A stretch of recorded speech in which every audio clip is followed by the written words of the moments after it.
பருவமழையை தொடர்ந்து கண்காணித்து வரும் மலேசிய வானிலை ஆய்வு மையமான மெட் மலேசியா மீண்டும் வெள்ள அபாய எச்சரிக்கை விடுத்துள்ளது.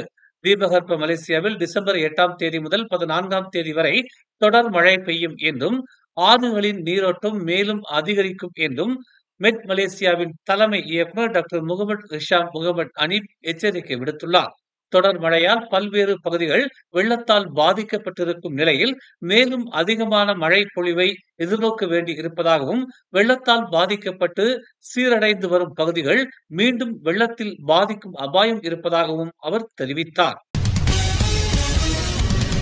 சாலை விபத்தில் பகுதி நேர காவல் அதிகாரியான 56 வயது ஷே முகமது நசீர் ஜஃபார் பலியானதாக செத்யூ மாவட்ட காவல்துறை தலைவர் உதவி ஆணையர் முகமது ஜைன் மாட் ட்ரிஸ் தெரிவித்துள்ளார்.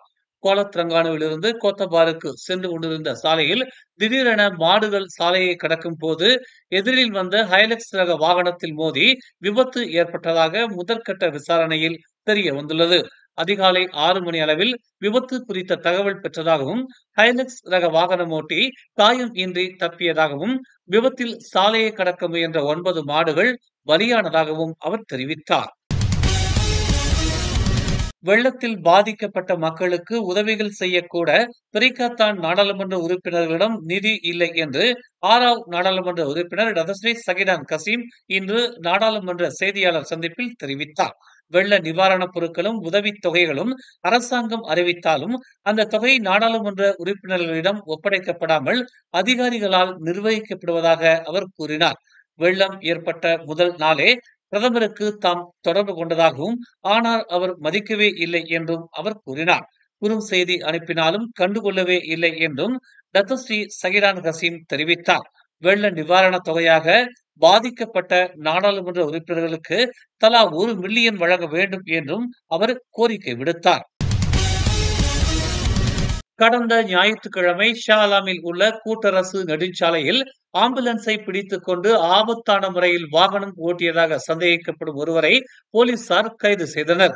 விசாரணைக்கு உதவுவதற்காக ஷா அலாம் போலீஸ் தலைமையகத்திற்கு அழைத்து வரப்பட்ட அந்த நபர் பின்னர் அதே நாள் இரவு 11 மணி அளவில் தடுத்து வைக்கப்பட்டதாக ஷா அலாம் காவல்துறை தலைவர் இக்பால் இப்ராஹிம் தெரிவித்தார்.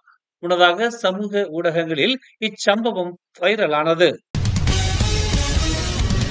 ஆன்லைன் நிதி மோசடி வழக்குகள் தொடர்பாக 190 லட்சம் ரிங்கிட் பரிமாற்றத்தை தேசிய மோசடி பதில் மையமான NSRC தடுத்துள்ளதாக இன்று நாடாளுமன்றத்தில் பிரதமர் டதஸ்ரீ அன்வார் இப்ராஹிம் தெரிவித்தார். மேலும் இன்று வரை NSRC 6 மில்லியன் ரிங்கிட்டை கைப்பற்றி உள்ளதாகவும், தேசிய நிதி எதிர்ப்பு குற்றவியல் மையம், பேங்க் நெகாரா மலேசியா, காவல்துறை, மலேசிய தொடர்பு மற்றும் பல்லூடக ஆணையமான MCMC மற்றும் நிதி நிறுவனங்கள், தொலை தொடர்புத்துறை ஆகியவற்றின் ஒத்துழைப்புடன் இது சாத்தியமானதாக அன்வார் தெரிவித்தார்.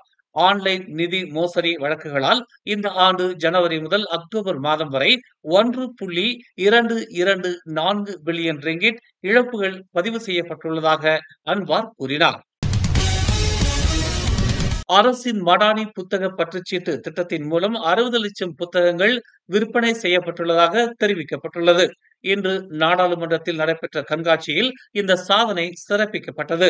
இந்நிகழ்ச்சியில் பிரதமர் டதஸ்ரீ அன்வார் இப்ராஹிம், கல்வி அமைச்சர் ஃபத்லினா சிடேக், துணை அமைச்சர் ஓங்கா ஓ ஆகியோர் கலந்து கொண்டனர்.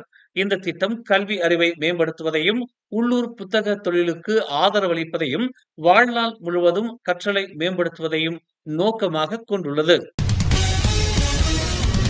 பண மோசடி விவகாரத்தில் வங்கிகள் கவனக்குறைவாக இருந்தது கண்டறியப்பட்டால் மோசடியால் பாதிக்கப்பட்ட வங்கி கணக்கு உரிமையாளர்கள் இழப்பீடு பெற முடியும் என்று பிரதமர் டதஸ்ரீ அன்வார் இப்ராஹிம் தெரிவித்துள்ளார்.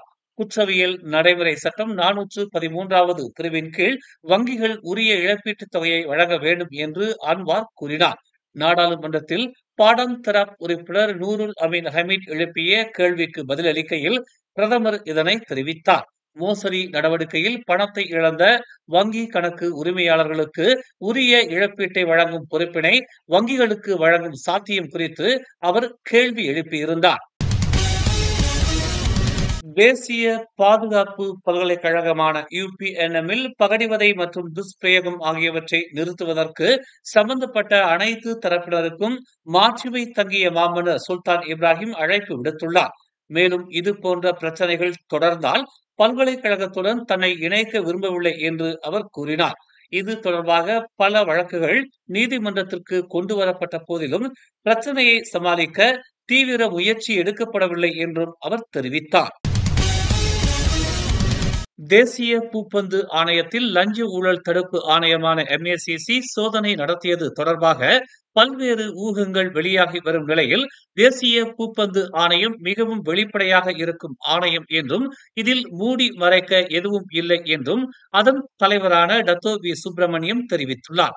MACC அதன் வேலையை செய்கிறது, அதனை கண்டு அஞ்ச வேண்டிய அவசியம் இல்லை, மடியில் கனம் இல்லாததால் வழியில் பயம் இல்லை என்று அவர் தெரிவித்துள்ளார். இந்த விவகாரம் தொடர்பாக MACC-க்கு முழுமையாக தாம் ஒத்துழைப்பதாக டத்தோ வி சுப்பிரமணியம் உறுதி அளித்தார். தற்போது லஞ்ச ஊழல் தடுப்பு ஆணையம் அதன் விசாரணையை மேற்கொள்கிறது. MACC-யின் விசாரணையை முடிக்கும் வரையில் தாங்களும் பொறுமையுடன் காத்திருப்பதாக அவர் கூறினார். தேசிய பூப்பந்து ஆணையத்திடம் உள்ள அனைத்து ஆவணங்களும் பரிவர்த்தனைகளும் வெளிப்படையானதாகவும் நம்பகத்தன்மையுடன் உள்ளதாகவும் விசாரணைக்கு பின்னர் தெளிவான விளக்கத்தை வழங்குவதாகவும் டத்தோ வி சுப்பிரமணியம் உறுதி அளித்தார். மேலும் செய்திகளை தெரிந்து கொள்ள தமிழ் மலர் நாளிதழை பாருங்கள். எங்களோடு இணைந்திருக்க மலர் டிவியை பதிவு செய்து கொள்ளுங்கள். உறவுகள் மகிழ்ந்திட விருப்பம் மற்றும் பகிர்வு சேவையை சொடுக்கிடுங்கள்.